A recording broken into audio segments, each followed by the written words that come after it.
Muito boa noite a todos, a paz do Senhor Jesus. Pastor Joel junto com você aqui na Cruzada Intensiva. Hoje é terça-feira e nós vamos fazer um estudo a respeito do período de Daniel com a estátua de Nabucodonosor. Vai pegando o link e vai postando. Você que chegou aí agora, nós estamos na Cruzada Intensiva e a nossa igreja se encontra na rua Jacareí 378, bairro Sumaré. Daqui a 2 minutinhos nós vamos começar o nosso estudo bíblico de hoje. Terça-feira, estudo sistemático. A estátua de Nabucodonosor. Fique conosco, 2 minutos, nós voltamos e entramos. Muito bem, estamos de volta. Para quem chegou aí agora, eu sou o pastor Joel Marques, da Igreja Cruzada Intensiva. A nossa sede fica em Caraguatatuba, na rua Jacareí 378, bairro Sumaré. Os cultos são terça, quinta e domingo, logo após a epidemia. Na terça-feira nós temos o estudo sistemático, onde aprendemos de forma sistemática a palavra de Deus. Quinta-feira, oração com propósito, onde direcionamos a oração num foco para que você alcance o seu objetivo. No domingo pela manhã nós temos escola bíblica dominical e o interessante da nossa escola bíblica é que tem um café tão gostoso antes da escola e nesse café tem tudo que você gosta, sabe por quê? Porque cada um leva o que gosta. Nós montamos uma mesa maravilhosa lá e aí então participamos. O Alex, por exemplo, nunca deixa de levar queijo, né? E é uma bênção. E domingo à noite nós temos o culto de unção, onde oramos para que Deus libere poder na tua vida para já iniciar a semana cheio da presença de Deus. Essa é a nossa rotina, Rua Jacareí 378, bairro Sumaré, de Caraguatatuba para o resto do mundo. E logo, logo, a Cruzada Intensiva chega aí onde você está. Já quero mandar um abraço pro pessoal lá do Sul, família do irmão Maico, que está participando conosco, pessoal lá de Euclides da Cunha, irmão Toninho, que também está conectado todos os trabalhos, ele está participando também com a gente. Deus abençoe, irmão Ezequiel. E nós vamos iniciar hoje fazendo uma oração de gratidão. Gratidão. Por quê? Porque hoje é aniversário do irmão Bruno. Irmão Bruno, filho do irmão Hamilton, hoje está fazendo aniversário. E nós vamos hoje orar para que Deus lhe prepare um presente do céu. Então você que não estava sabendo, já liga para o Bruno aí e manda os parabéns, né? E eu acho que vai ter bolo hoje, um bolo de gente. Na verdade não pode ser um bolo de gente por causa da epidemia, então pelo menos 1,5 metro de distância aí. Mas dá para mandar um alô, né? Vamos fazer uma oração e pedir ao Senhor que venha derramar a sua bênção sobre este lugar, abrir a nossa mente, nosso entendimento, para que possamos aprender a palavra de Deus. Vamos falar com o Todo-Poderoso? Querido Deus, em cuja presença nós estamos nesta noite, especificamente, Senhor, neste culto de ensino, queremos pedir a tua bênção sobre nós. Em especial, oramos pela vida do irmão Bruno, que completa mais um ano de vida na tua presença. Sobre também, Senhor querido, aqueles que estão precisando de uma bênção especial, aqueles que estão precisando de um milagre, de uma palavra, de uma resposta. Que através da ministração de hoje, haja operação de Deus em nome de Jesus. Também, Senhor, te pedimos a abertura da nossa mente para compreendermos os mistérios da tua palavra, porque a tua palavra, Senhor, é um livro espiritual e se discerne no espírito. A tua palavra diz, Senhor, que o homem espiritual discerne bem todas as coisas e de ninguém é discernido, pois o homem natural não entende das coisas espirituais. Então nos revela, pois hoje vamos falar das escrituras concernente a uma visão e precisamos da iluminação do Espírito Santo. Assim eu oro e te agradeço em nome de Jesus. Amém? Bom, nós vamos agora fazer uma leitura da palavra do Senhor. No último culto nós abrimos, no domingo abrimos para que os irmãos tivessem a liberdade de postar um tema que gostariam de ser abordado no culto de hoje. O irmão Alex foi o privilegiado, né? Então, Deus abençoe, irmão Alex, pela sua indicação. Quase que eu trouxe você para ministrar hoje, Alex, porque eu tinha uma viagem e a viagem foi prorrogada, né? Então, se eu fosse viajar, o irmão Alex ia ministrar. Mas quem sabe de uma próxima aí, ele vem para também nos trazer um estudo da palavra. Então, o irmão Alex sugeriu de nós estudarmos sobre a estátua do rei Nabucodonosor, ou o sonho da estátua do rei Nabucodonosor. O texto que nós vamos ler não vai falar exatamente sobre a visão da estátua, mas vai dar uma introdução, ok? Livro do profeta Daniel, capítulo... Maravilha, voltamos aí? Deu um pequeno pause aí, mas já voltou. Glória a Deus. Então, livro do profeta Daniel, capítulo número 2. Deixa eu passar aqui uma orientação pastoral para aqueles que estão participando conosco. Você que faz parte de igreja, você que é da Cruzada Intensiva, você que participa de alguma comunidade, o momento de uma ministração, de um culto online, é a oportunidade de você fazer o culto no lar. Então não leve como uma coisa simples, como uma coisa corriqueira, como um vídeo que você está assistindo como qualquer outro. Não, é um momento que Deus está entrando através deste trabalho dentro da tua casa para fazer milagre. Então prepare o ambiente da tua casa para um culto, ok? Desligue os outros aparelhos, entendeu? Não é hora de mexer com comida, de mexer com outros assuntos no celular, de responder mensagem. É hora de focar na palavra de Deus. É hora de dedicar um tempo para a palavra, para receber o teu milagre. Não deixe nada te atrapalhar. Fique focado, é o momento de Deus trabalhar na tua vida. Amém? Então pega aí a tua Bíblia e vamos juntos ler a palavra do Senhor. Daniel, capítulo de número 2. Nos diz assim a palavra de Deus. No segundo ano do seu reinado, Nabucodonosor teve sonhos. Isso lhe perturbou muito o espírito e ele perdeu o sono. Então o rei mandou chamar os magos, os adivinhos, os feiticeiros, os astrólogos, que lhe dissessem os seus sonhos. E eles vieram e se apresentaram diante do rei. E o rei lhe disse: tive um sonho e estou aflito para saber o significado. Os astrólogos disseram ao rei em aramaico: ó rei, vive eternamente. Conta o sonho a teus servos e daremos a interpretação. O rei lhes respondeu: este é o meu decreto. Se não me contardes o sonho e a sua interpretação, sereis despedaçado e as vossas casas se tornarão em um monte de entulho. Mas se revelardes o sonho e a sua interpretação, recebereis de mim presentes, recompensas e grande honra. Portanto, dizei o sonho e a sua interpretação. Mas eles responderam pela segunda vez: conte, ó rei, o sonho a seus servos, e daremos a interpretação. O rei respondeu: sei muito bem que quereis ganhar tempo, porque sabeis o que decretei.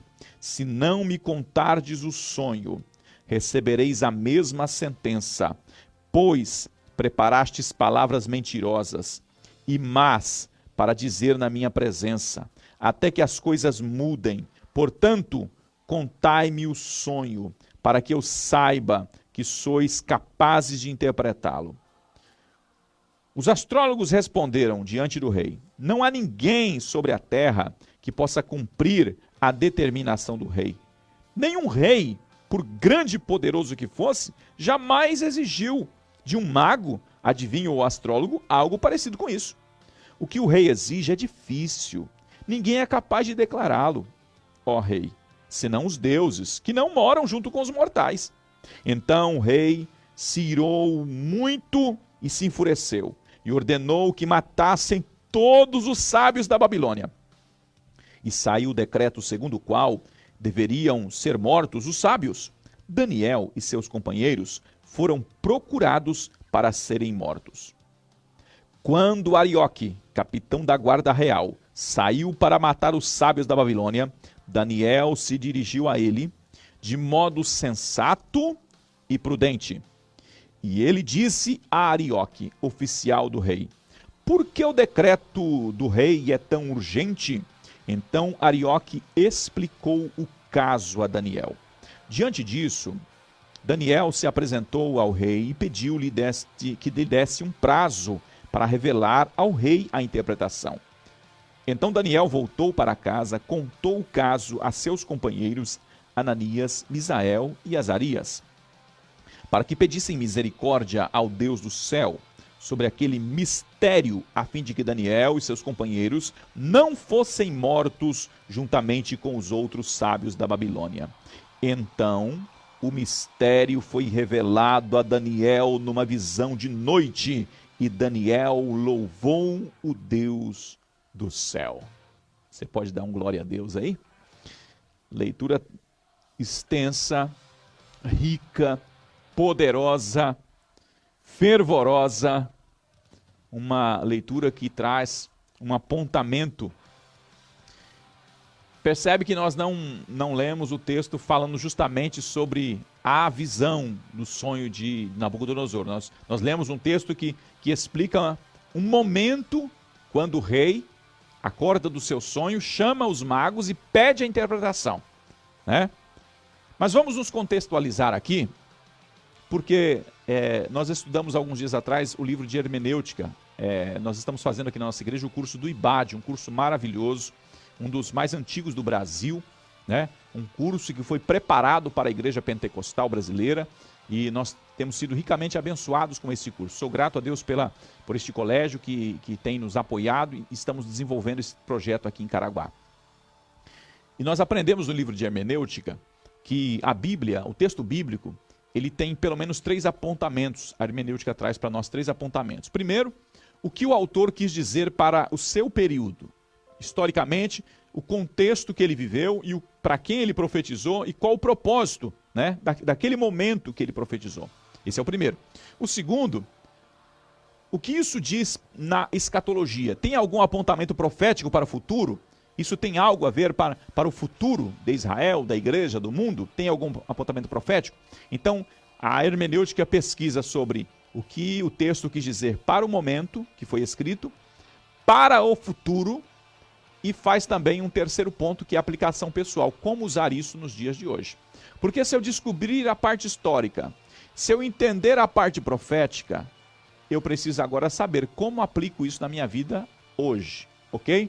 Então, vamos entender primeiro aqui a parte histórica para entendermos o contexto que Daniel estava vivendo.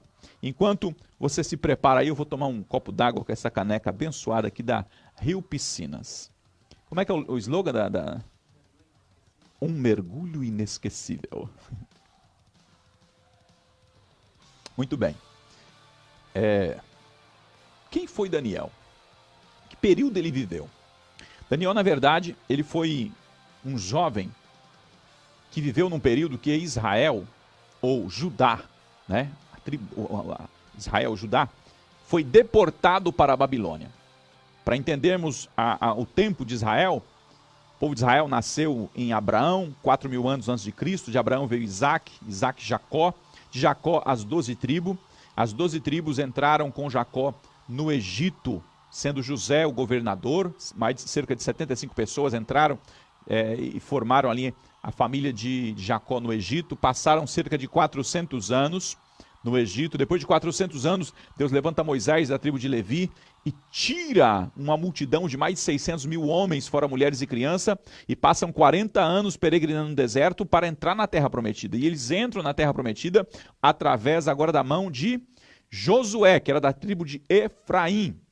Efraim era um dos filhos de José, né? Então eles entram com Josué, o capitão, que derruba Jericó, derruba a cidade de Ai e vai derrubando todos os impérios. José, ele viveu cerca de 110 anos. Né? Ele assumiu o lugar de Moisés com 80 anos. Ele passou 30 anos guerreando na conquista da Terra Prometida. Derrubou cerca de 31 impérios. Né? Cerca de 31 impérios tombaram diante dele nesses 30 anos de trabalho. E Israel conquistou a Terra Prometida. Passa um período tendo juízes governando. Cerca de 150 anos, juízes governaram o povo de Israel, né? Julgavam o povo de Israel. Termina o livro de Juízes, então o povo clama, pede um rei, e vem o rei Saul, e é o Reino Unido. Saul tomba, vem Davi, continua o Reino Unido. Quando Davi sai de cena, entra Salomão, continua o Reino Unido. Salomão sai, entra Roboão, teu filho, o reino se divide. Reino do Norte, Israel. Reino do Sul, Judá, 10 tribos no norte e 2 tribos no sul. O Reino do Norte peca contra Deus e é deportado para a Síria, né? 100 anos depois, o Reino do Sul também pecou, né? Seguindo o exemplo do Reino do Norte. Reino do Norte, Israel, Reino do Sul, Judá. E o Reino do Sul é deportado para a Babilônia, sob o jugo de Nabucodonosor. Nesse período, nasce Daniel, né? E eles passam lá no cativeiro da Babilônia, de Israel até a Babilônia, cerca de 800 quilômetros que eles tiveram que ser deportados, né? E eles passam cerca de 70 anos no cativeiro, para que se cumprisse a profecia de Jeremias, que foi o último profeta lá em Jerusalém, certo? E Jeremias profetizou que eles passariam 70 anos lá. Por que 70 anos? Isso tem um apontamento aos anos sabáticos. O que é o ano sabático?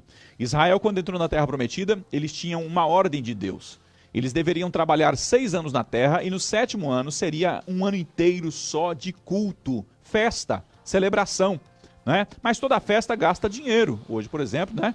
Estão fazendo uma grande festa lá pro Bruno, creio assim. Então, toda festa gasta dinheiro. Então Israel ia passar um ano inteiro festejando ao Senhor, que era o ano sabático, um ano de culto maravilhoso. E Israel pergunta: Senhor, como nós vamos fazer um ano de festa? Vamos comer o quê? Então qual era a proposta de Deus? No 6º ano, Deus abençoaria a plantação de Israel no 6º ano 3 vezes mais. Eles iam colher no 7º, eles iam colher no 6º, ia comer no 7º, no 8º ano, eles iam plantar, né? Ia colher no 9º e ia ter semente ainda do ano 6º. Tamanha era a prosperidade. Para que eles ficassem aquele 7º ano descansando a terra e cultuando a Deus. A terra ia ser renovada, porque Deus entende a agricultura, né? Porém, Israel não quis guardar o ano sabático, começou a trabalhar constantemente. E eles passaram 490 anos sem guardar o ano sabático, ou seja, 70 vezes eles não celebraram o ano sabático. Deus manda esse povo para o cativeiro da Babilônia e a terra descansa 70 anos. E, em vez deles ter celebrado 70 vezes, eles passam 70 anos agora no jugo de Nabucodonosor. Por quê? Eu aprendi no quartel o seguinte, que nada está tão ruim que não possa piorar. Não reclama não que as coisas pioram. Começa a agradecer que as coisas melhoram. Essa já é a primeira dica do culto de hoje. Então, Daniel, ele está nesse grupo que foi deportado, através de Nabucodonosor, de Israel, né, para Judá, para a Babilônia. E houve 3 deportações, 3 grupos. O primeiro grupo foi o dos nobres. E Daniel foi na primeira leva com os nobres e entrou na Babilônia. Na segunda leva foram os sacerdotes, né?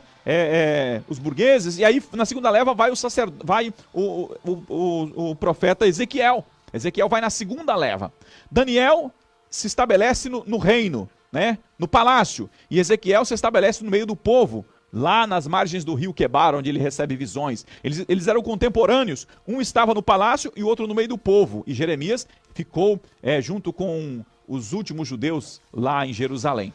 70 anos passa, né? Nesse período, desses 70 anos, Daniel passa por um colegiado, aprende a língua aramaica, se desenvolve na língua dos caldeus, recebe sabedoria de Deus, como nós sabemos, né? Se torna um dos sábios lá em Israel, um dos conselheiros do rei. Nesse período, o rei tem um sonho. Justamente nesse momento, o rei tem um sonho que lhe perturbou o espírito. Preste atenção nisso. Nós somos formados de corpo, alma e espírito. É a tricotomia. Corpo é a máquina. A alma é a sua personalidade. A alma se divide em razão e emoção. E o Espírito é a sede de Deus no homem. Deus habita no Espírito. Então, quando o texto diz que o rei Nabucodonosor teve um sonho que lhe perturbou o Espírito, é porque ele recebeu uma visitação de Deus no seu ser. Deus visitou Nabucodonosor. Não foi um sentimento, não foi uma emoção, né? Não foi porque ele dormiu de barriga cheia. Deus o visitou para falar com ele. E o seu espírito se perturbou, porque quando Deus se manifesta, alguma coisa acontece dentro de nós. Algumas pessoas choram, algumas pessoas pulam, algumas pessoas gritam, algumas pessoas desmaiam, porque o poder de Deus abala as nossas estruturas. E Nabucodonosor ficou abalado com aquela visão, e ele busca os magos, os astrólogos, querendo receber a resposta, mas ele buscou na fonte errada. Quando ele busca os magos e os astrólogos, ele diz assim: olha, contem-me a interpretação do sonho que eu tive. E eles, usando de astúcia, disseram: o rei, conta o sonho que nós contamos a interpretação. Não é? E o rei percebeu que eles estavam querendo ganhar tempo. E o rei disse assim: olha, se vocês não contarem a interpretação, o sonho e a interpretação, eu mando matar todo mundo, destruir tudo que vocês têm. E eles: não, rei, mas nunca nenhum imperador pediu algo desse jeito, tão pesado. Ninguém consegue resolver isso, né? Tem gente que fica dentro da sua caixinha. Se ele não consegue, ninguém mais consegue. Não, tem alguém capaz de fazer. Ninguém consegue. Aliás, isso é coisa para os deuses, que não habitam entre nós. E aí o rei então falou: ó, meu decreto está válido. Manda matar todo mundo. E o líder Arioque, seu comandante, sai para cumprir o decreto, porque a ordem de rei tem que ser executada. Quando ele sai para cumprir o decreto e matar todos os sábios, Daniel estava no pacote, não é? Preste atenção numa coisa. Tudo que acontece no contexto mundial, no contexto estadual, no contexto municipal, da sua comunidade, você está inserido, viu? Não se ache autoimune, não, eu sou blindado, não acontece nada comigo, acontece sim. Daniel ia morrer junto com os outros, ele não tinha pecado nenhum, ele não estava presente quando o rei fez a pergunta, ele estava em outra reunião, ele não estava lá, mas ele ia morrer porque ele fazia parte do contexto. Presta atenção, a igreja é sal da terra, só que o sal dentro do saquinho não tempera nada. Se você ficar isolado de tudo, do mundo, das coisas, se você dizer, não, eu sou crente, não me envolvo com nada, é sal no pacote, não produz nada. O sal só tem valor quando ele penetra no meio da comida para dar sabor. Então ele tem que se envolver e influenciar e não ser influenciado. Então se você está aí se fechando, não quero saber desenvolver com nada, porque eu sou crente, isso é medroso. Você tem que atuar, tem que ser sal e luz veio para brilhar. Então Daniel, quando ele fica sabendo do ato, ele toma uma atitude, ok? Bom,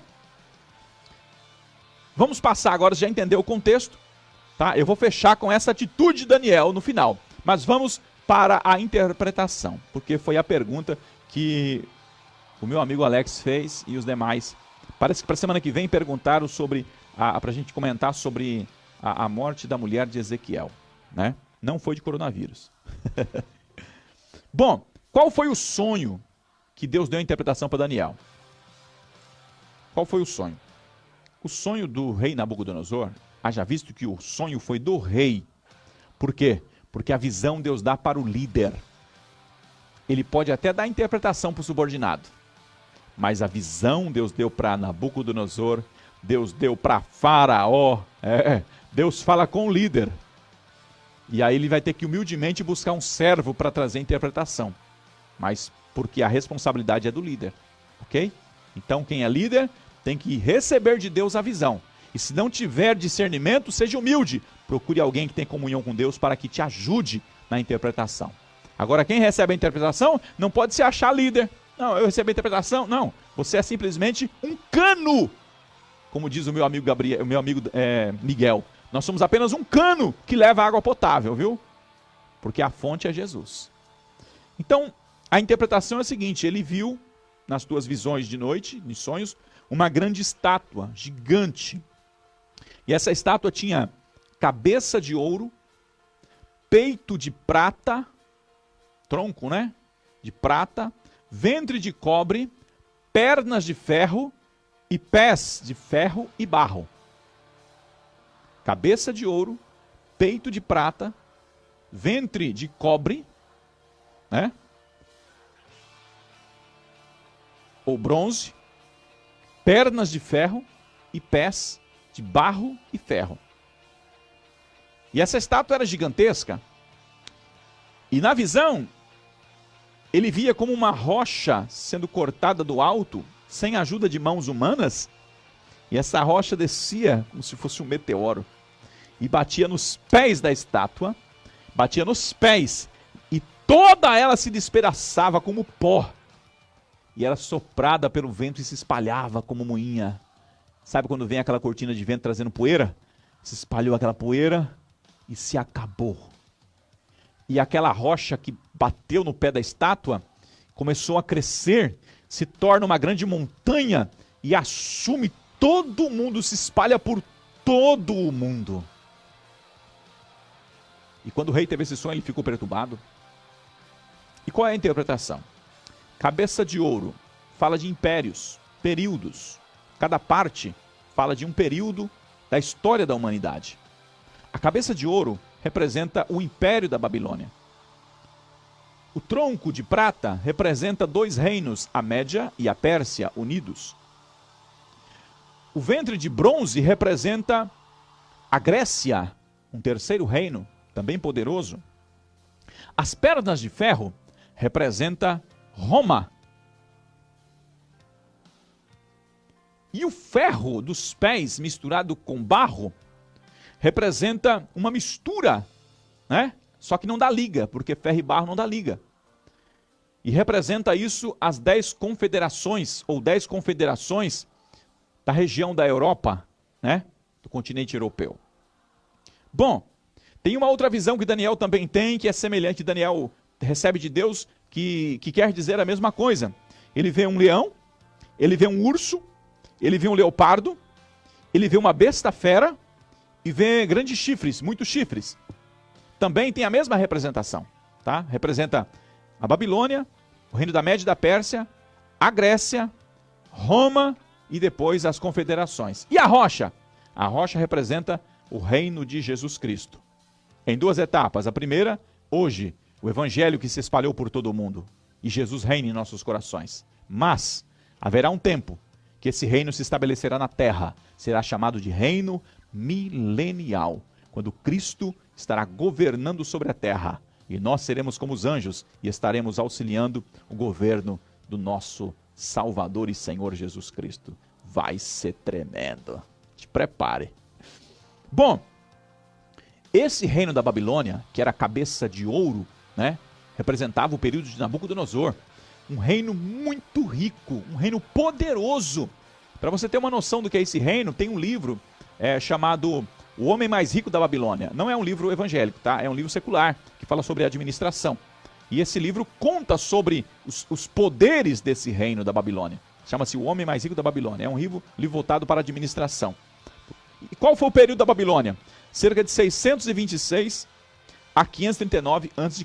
Foi o período da Babilônia. Daniel estava nele. Só que o reino da Babilônia tombou. Quando tombou? Quando Belsassar resolveu fazer um culto, uma festa, um banquete. E nesse banquete ele pega os utensílios do templo que estavam guardados na tesouraria de Nabucodonosor, seu pai. E ele pega esses utensílios e vem beber vinhos, né? Profanar os utensílios da casa do Senhor num banquete. E quando ele fez essa profanação, Belsassar, diz a Bíblia que apareceu uma mão e começou a escrever na parede. Men, men, tekel, farsim. E ele desesperou, mandou chamar alguém para interpretar, sua mãe manda chamar Daniel. Daniel vem, já velhinho, né? E Daniel olha para aquela escrita e fala, isso aqui tá fácil. O que quer dizer aí? Contado foi o teu reino, pesado na balança e achado em falta. Está sendo tirado de você e passado para outro melhor que você. Naquela mesma noite, os medos e os persas se uniram, invadiram a Babilônia, mataram Belsassar e tomaram o império. Observe que Daniel trabalha com Nabucodonosor, trabalha com Belsassar. O reino é passado para um segundo império agora, medos e persas. Ele entra também, né? Os medos e persas, depois os medos se tornaram mais fracos e os persas predominaram, né? E foram dos cerca de 539 a.C. a 350 a.C., não é? E entre eles, Daniel serve a Dário, né? Aparece Dário, Daniel servindo. Um homem que passou por 4 imperadores, tombava-se o líder e ele permanecia lá. Como que Daniel conseguia passar tanto tempo? Todas as vezes você acompanha o mundo político, sabe, quando um presidente é trocado, um prefeito é trocado, troca-se toda a sua equipe de trabalho. É normal isso, troca-se equipe de trabalho. Na verdade, um pastor assume uma congregação, ele já coloca um grupo novo para trabalhar. É normal, um empresário assume, um gerente assume uma equipe, ele troca os seus subordinados para colocar uma equipe de confiança. Isso é normal, mas todas as vezes que se trocava a liderança, Daniel continuava. Por quê? Porque Daniel sabia como se comportar no palácio. Esse é o segredo. Tinha momentos que o rei estava amando Daniel, ele se aproximava, e o rei dava-lhe coroas, presentes e glórias, Daniel estava perto. Mas tinha momentos que o rei queria matá-lo com a espada apontada para ele, Daniel se afastava, mas ele não saía do palácio. Esse é o segredo. Tem momentos de abraçar e momentos de deixar de abraçar. O que não pode é sair da posição que Deus deixou. E ele permaneceu. 1000 cairão ao teu lado, 10.000 à tua direita, mas tu não serás atingido. Passa-se o reino também da Média e da Pérsia, aparece um terceiro reino, que é o ventre de cobre, ventre de bronze. Quem são? São os gregos, né? Período de Alexandre o Grande, um grande império. Qual foi a diferença dos gregos? Os gregos tiveram uma diferença muito grande no período da história da humanidade. Foi de 330 a 146 a.C., né? Período de Alexandre o Grande. Qual foi o diferencial? 2. Primeiro, investiram na navegação, e fizeram grandes viagens, grandes descobertas, né? Levava-se e trazia mercadorias, eles expandiram o caminho pelas navegações, eles investiram nisso. Segundo ponto, eles investiram em educação, procura os melhores filósofos, Platão, Sócrates, né? Todos esses são gregos. Os gregos investiram em conhecimento, em educação, né? Eles eram chamados homens amantes de cérebro, de filosofia, Eles eram amantes do saber, trazendo para o evangelho, não é verdade? Quando João vai escrever o evangelho de Jesus Cristo, João está escrevendo aos gregos. Os gregos acreditavam que o mundo foi criado por palavra, né? A palavra é criadora, eles acreditavam assim. Aí João começa a pregar para os gregos, e João fala assim: no princípio era o verbo, e os gregos falam: é verdade, nós cremos no verbo, e o verbo era Deus, e os gregos: é verdade, porque se ele é criador, ele é Deus, né? No princípio era o verbo, e o verbo estava com Deus, e o verbo era Deus. Tudo foi feito por ele, e sem ele nada do que foi feito se fez. E eu conheço o verbo. Quem é o verbo? Jesus Cristo de Nazaré. E ele apresenta o Salvador para os gregos.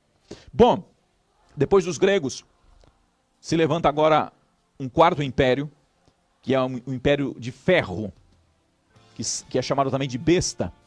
O império de ferro vem com Roma, e Roma aparece do ano 146 a.C., e vai até 395 a.C. Aí houve a separação, né?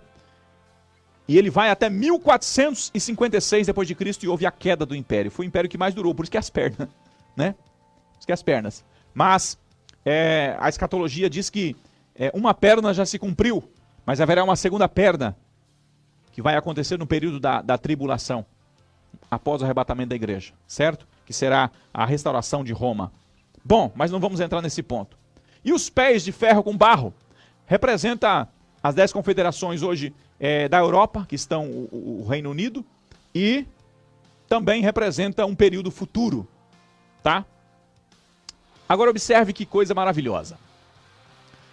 Um dos feitos que Roma realizou, que foi maravilhoso também, foram as estradas reais. Roma ligou todo o seu reino através de estradas, construiu estradas, pavimentou o mundo, para que o imperador pudesse atravessar de um lado para o outro, né, visitar o seu império todo. Roma pavimentou o mundo. Roma também era um reino muito duro, severo, sagaz. E Roma varreu os 7 mares, não havia mais pirataria no mundo, porque Roma limpou, né?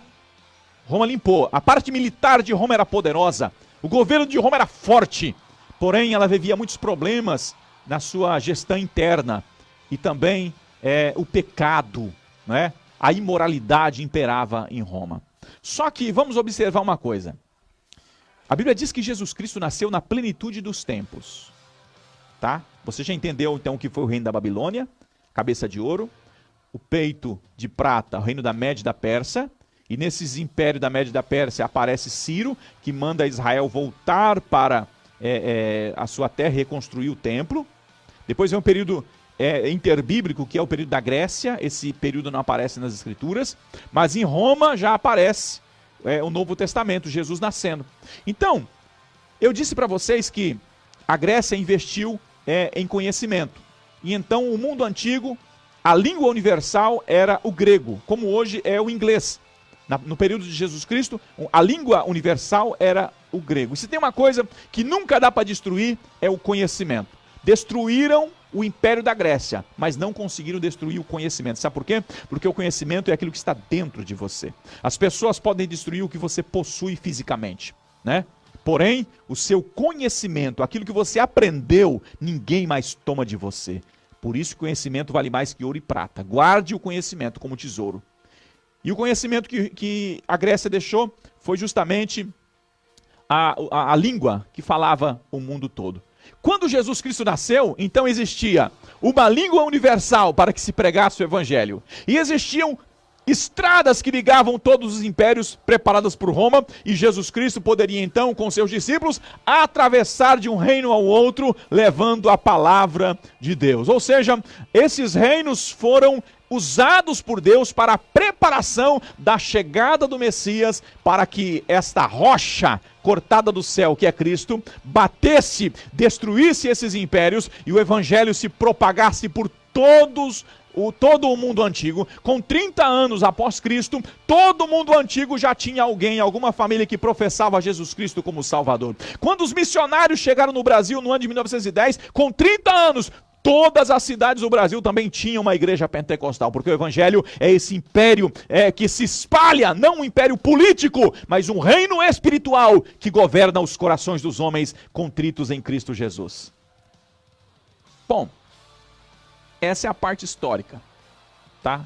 Não dá para entrar em muitos detalhes aqui, porque nós estamos numa palestra online, mas como eu posso aplicar na minha vida hoje, que é o principal agora para mim e para você? Como isso aqui pode afetar a sua casa, a sua família, ok? Porque nós podemos falar do que está acontecendo na política lá em Brasília, nós podemos falar do coronavírus, nós podemos falar sobre muitas coisas que estão acontecendo no mundo lá fora, mas eu pergunto, o que eu posso fazer para mudar? Na verdade, a parte que eu posso mudar é onde eu domino.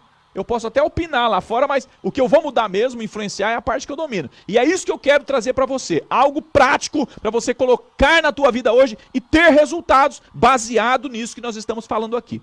Vamos voltar para o texto. Aquele momento que Daniel estava para ser preso e morto junto com os outros, porque o rei não sabia a interpretação. Neste momento, Daniel toma uma atitude, ele faz algo extraordinário e a partir daí Deus então resolve abrir o céu e revelar para Daniel a interpretação. Com isso que eu vou falar aqui, eu quero trazer para você aqui o seguinte assunto. Dá para resolver tudo. Não, você não entendeu. Vou repetir. Dá para se resolver tudo se você seguir a orientação da Bíblia. A Bíblia te ajuda se você obedecê-la. Se tiver alguém perto de você, diga para ele assim, olha, nem tudo está perdido, dá para resolver. Nem tudo está perdido, dá para resolver. Quando Daniel recebe a revelação, a notícia que haveria aquela morte de todas aquelas pessoas, e ele estava incluído no pacote, né? Ele toma algumas atitudes que eu quero compartilhar com você, rapidamente agora para a gente concluir. No capítulo 2, verso 14, diz assim, quando Arioque, capitão da guarda real, saiu para matar os sábios da Babilônia, Daniel se dirigiu a ele de modo sensato e prudente. Eu tenho uma pergunta para fazer para você. Como você encara os problemas? Eu entro em pânico. Eu vou empurrando com a barriga. Não, pastor, eu encaro os problemas de boa, eu sou zen. Eu me conformo com tudo. Deixa como tá, deixa a onda levar. Então nós vamos aprender aqui como encarar os problemas e resolvê-los em nome de Jesus. Sabe por quê? Porque Deus não quer você embaraçado com problemas. Deus quer que você ajude a resolver problemas, os seus e os dos outros também. E olha aqui, como Daniel encarou o problema. Aqui está o ponto principal. Ele tomou uma atitude. Ele foi falar com Arioque, que era nesse momento, nesse instante, Arioque era o responsável pelo decreto do rei, pelo cumprimento do decreto. Então, o primeiro ponto que eu vejo aqui é que Daniel tomou uma atitude. Qual foi a atitude? Sensatez e prudência. E eu pergunto, como você encara os problemas? Com loucura? Chutando balde, quebrando tudo? Desistindo de tudo? Culpando as pessoas? Ou você chama para você a responsabilidade com prudência e sensatez? Domínio próprio. Segura a onda. Respira fundo, ó. Levanta a cabeça e vai de encontro ao problema. Só de você ficar reto, você já tomou uma posição de domínio. Não vai baixinho com medo, não vai? Levanta. Vamos resolver o problema, encara o problema. Viu? Seja crente. Vá de frente com o problema, encara o problema. Não é para brigar. Com prudência e sensatez. O que é um homem sensato? É um homem equilibrado que age ou pensa com cautela. Ele não sai falando tudo que pensa, tudo que dá na cabeça, tudo que vem, aí ele vai falando e tal. Não. Ele fala com prudência, com equilíbrio e com cautela. Prudência é a pessoa prevenida, que se prepara antecipadamente. Então Daniel, ele encarou o problema com prudência e com sensatez, com juízo. Não foi com loucura, não foi com desespero, não foi com apavoramento, não foi com pânico. Ele respirou fundo e falou, vamos resolver isso aí. Vamos procurar uma solução. Deve haver uma solução, vamos procurar. Calma aí, vamos procurar. Então, primeiro ponto, ele tomou uma atitude sensata e prudente. Segundo ponto, no versículo 15, diz que ele procurou Arioque e pediu informação. Arioque, por que o rei tem tanta pressa no decreto? Por que você está indo com tanta pressa para cumprir o decreto? Aí Arioque explicou para Daniel, né? Explicou para Daniel o motivo. Segundo ponto, fonte certa. Segundo ponto, fonte certa. Busque informações reais. Sai do meio da nuvem, da bagunça. A palavra igreja, que vem do grego eclésia, quer dizer um povo tirado para fora.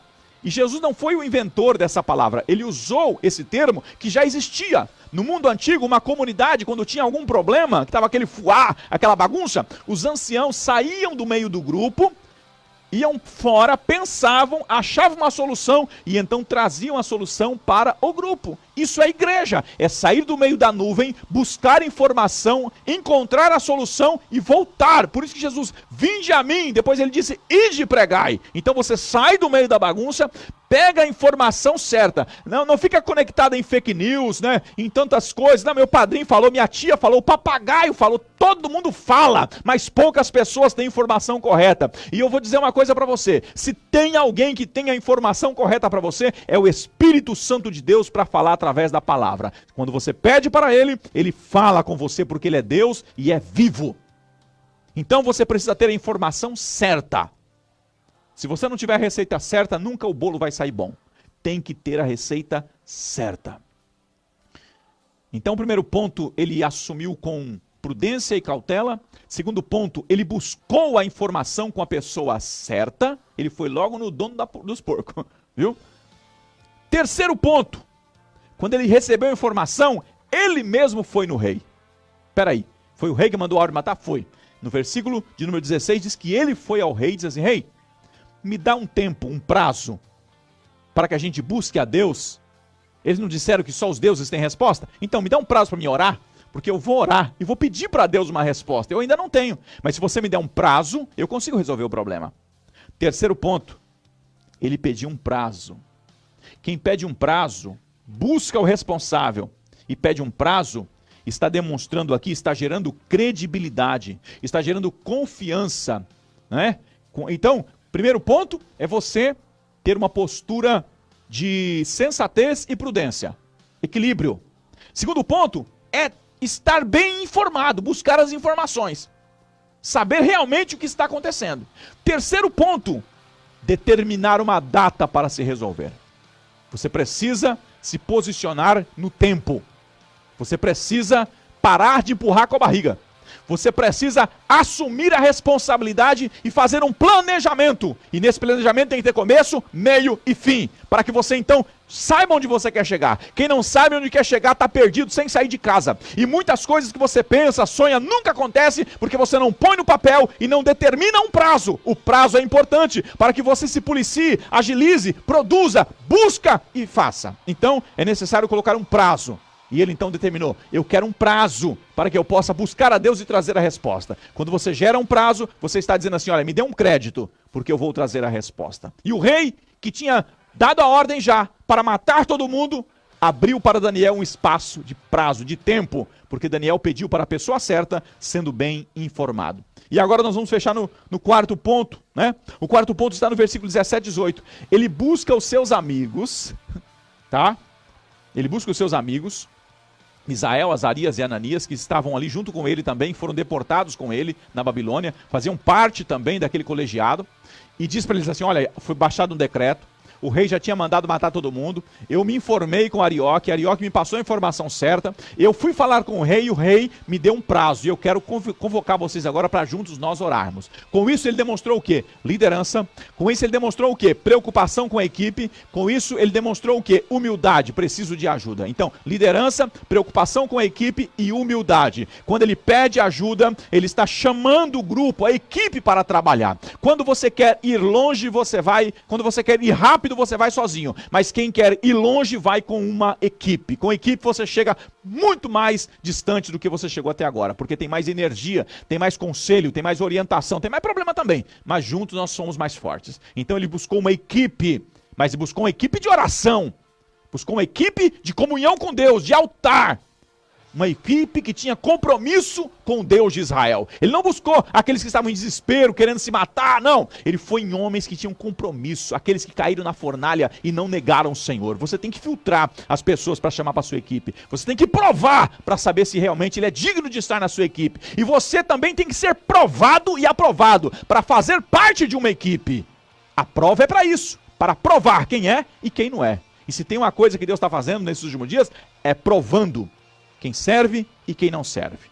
Levante a mão para o céu e louve a Deus se está sendo provado, viu? É porque Deus está investindo em você e Ele quer que você vença a prova. E estes homens se uniram com Daniel e disseram, vamos orar junto. E montaram ali uma equipe de oração, né? Como a pastora Cristina e a equipe que está lá na oração no monte hoje, e eu já pedi oração para eles, ora lá que nós vamos pregar aqui. Eles foram orar. Buscou a ajuda da equipe e juntos eles buscaram a Deus. Então o primeiro ponto é, assuma a responsabilidade com sensatez e equilíbrio. Domínio próprio. Segundo ponto é, busque as informações certas, esteja informado, saiba de verdade o que está acontecendo. Não vai por fofoca não, não se leva por conversa de mentiroso, de pessoas caluniadoras não, viu? Não, busque a informação certa, penere, ore a Deus para Deus te revelar. Terceiro ponto, ele pediu um prazo, ele fez um planejamento. Vamos começar e vamos terminar nesta data. Terceiro, pediu ajuda para a equipe. Seja humilde, sozinho você não vai conseguir. Precisamos uns dos outros. E quarto, versículo 19. Deus abriu o céu e revelou para Daniel o sonho e a interpretação. Só que Daniel não saiu correndo para contar para o rei. Não. Quando Daniel acabou de receber a revelação, após a revelação, Daniel toma uma atitude. Ele reúne o grupo e fala assim, agora nós já fizemos o clamor, Deus já revelou. O que nós vamos fazer? Nós vamos louvar a Deus. Nós vamos glorificar a Deus. Não, mas o rei está esperando a resposta que vai matar. Não, agora ninguém vai morrer. Porque agora nós vamos louvar e bendizer o nome do Senhor. Nós vamos agradecer a Deus. Nós vamos ser grato por tudo que Ele tem feito. Lembra dos 10 leprosos? Jesus curou 10. Só um voltou para agradecer e ainda era samaritano. Poucas pessoas voltam com um ato de gratidão. Muitos buscam ao Senhor pelo que Ele pode fazer, mas poucos o adoram pelo que Ele é. E agora Daniel quer louvar, bendizer e adorar ao Deus que revela sonhos, que impede que profeta seja morto e que revela mistérios ao coração do rei. E profecias se cumprem quando um povo ora e recebe a revelação. E agora ele está fazendo um culto de gratidão. O Senhor está perguntando, já me agradeceu pelo pão que eu te preparei hoje? Já me agradeceu pelo emprego que não fechou a porta? Já me agradeceu pela família que eu te preparei? Ou está reclamando daquilo que ainda você não tem? Precisamos ser mais gratos pelo que possuímos e não ingratos por aquilo que ainda não conquistamos. E a questão é a seguinte, vai ficar reclamando pelo que você não tem? Ou vai em busca daquilo que você precisa? Mas seja grato a Deus o tempo todo. E eu quero te convidar agora para que se cumpra na tua vida o que está escrito em João, capítulo 14, versículo 13 e 14. Jesus disse assim, olha, e tudo o que pedirem em meu nome, em oração, crendo, recebereis. E se pedirem alguma coisa em meu nome, eu vos darei, para que o Pai seja glorificado no Filho. Eu não sei o que é que você está precisando, eu não sei qual é a dificuldade que sua família está passando, o que eu sei é que a oração tem poder. E nós vamos nos unir em oração agora. Eu vou orar com você e você vai orar comigo. Levanta desse sofá, levanta dessa cadeira agora, fique de pé, pegue na mão da sua esposa, na mão do teu filho, e vamos juntos levantar um clamor agora, porque Deus quer abrir o céu e revelar a saída para a tua vida, há solução para o teu problema. Se nós orarmos em nome de Jesus, há poder na oração. Se nós orarmos com fé, nós vamos conseguir. Elias era um homem sujeito às mesmas paixões que nós, e diz a Bíblia que ele orou e 3 anos e meio não choveu, e ele orou de novo e Deus mandou chuva sobre a terra. Eu não sei o que você está precisando, o que eu sei é que Deus vai produzir a sua necessidade agora. Já está de pé? Podemos orar? O Senhor vai ministrar sobre você hoje uma bênção recalcada, sacudida e transbordante vai fechar a sepultura. A foice não vai passar mais, porque o decreto do rei vai ser agora impedido. Deus vai mudar decreto por causa da oração dos crentes que acreditam que Deus pode fazer milagre. E eu sinto que Deus está fechando as portas do inferno que estão tentando contra a igreja brasileira, porque as portas do inferno não prevalecerão sobre a igreja do Brasil, porque aqui tem crente, nós ainda tememos a Deus. Muitas pessoas falam mal das nossas igrejas, não aceite isso não. Você é crente, lavado e remido no sangue de Jesus, e quando você ora, Deus opera. E nós vamos orar. Senhor Deus, estamos pregando tua boa, santa e maravilhosa palavra. Eu não sei, Senhor, o contexto que os teus filhos estão vivendo.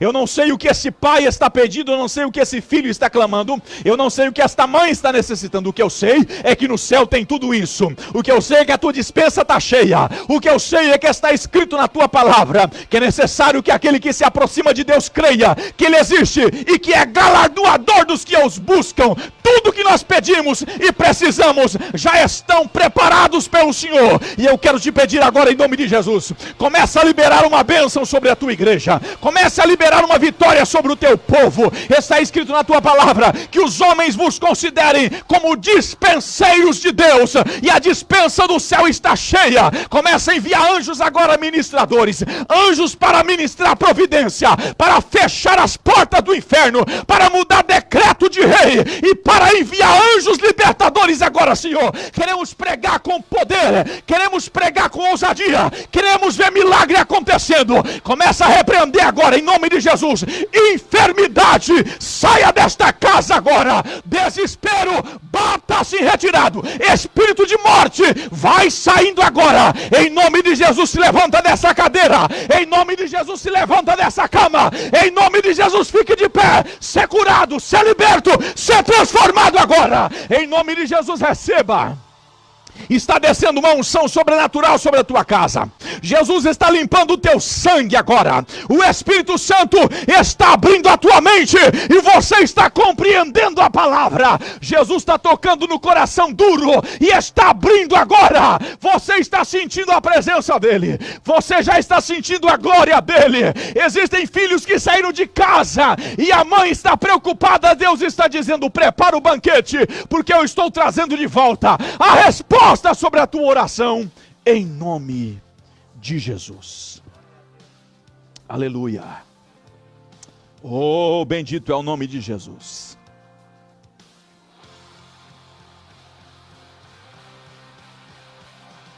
As portas da sepultura estão sendo fechadas.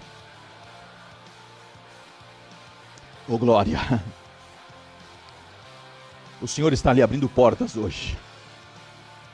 O Senhor está lhe devolvendo aquilo que o diabo roubou.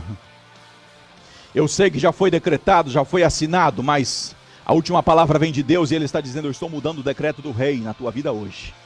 Eu estou mudando o decreto do rei na tua vida hoje. As coisas estão mudando, porque você ficou até o final desta mensagem e recebeu a palavra. Deus está falando com você: eu estou mudando tua história. Receba e se alegre na presença de Deus. Amém? Que a graça do Senhor Jesus Cristo, o amor de Deus e a consolação do Espírito Santo seja com todos e todos. Digam amém. Muito obrigado. Fique na paz do Senhor Jesus. A cruzada intensiva não para.